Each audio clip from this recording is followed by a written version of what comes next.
Hi అండి. కొత్తగా నా ఛానల్ చూస్తుంటారని సబ్స్క్రైబ్ చేసుకోండి.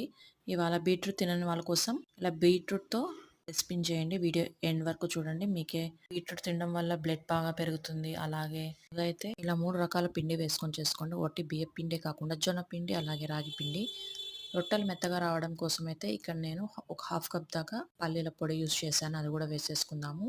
పచ్చికారము, ఆనియన్, అలాగే కొత్తిమీర, బీట్రూట్ చిన్నగా తరుక్కొని మిక్సీకి వేసుకొని అది కూడా వేసేసుకుందాము. తగినంత సాల్ట్ కూడా యాడ్ చేసి కొద్దిగా వాటర్ వేసుకుంటూ పిండినైతే ఇలా ముద్దలాగా కలిపేసుకుందాము. ఇప్పుడు ఒలిగ పేపర్ తీసుకొని దానికి ఆయిల్ అప్లై చేసి పిండినంతా ఇలా తట్టుకున్న తర్వాత స్టవ్ ఆన్ చేసి పెనం వేడెక్కిన తర్వాత పెనం మీదకి ఇలా టర్న్ చేసి వేసేస్తే 2 నిమిషాల్లో ఇలా ఓలివ్ పేపర్ అయితే స్లోగా తీసేయొచ్చు. ఇలా 2 వైపులా ఆయిల్ వేసుకొని రోస్ట్‌గా కాల్చుకుందాము. అంతే అండి, మన టేస్టీ అయిన బీట్రూట్‌తో రొట్టె అయితే ప్రిపేర్ అయిపోయింది. వీడియో చూసిన తర్వాత మర్చిపోకుండా సబ్స్క్రైబ్ చేయండి, లైక్ చేయండి, అలాగే షేర్ చేయండి. Thank you so much for watching this video.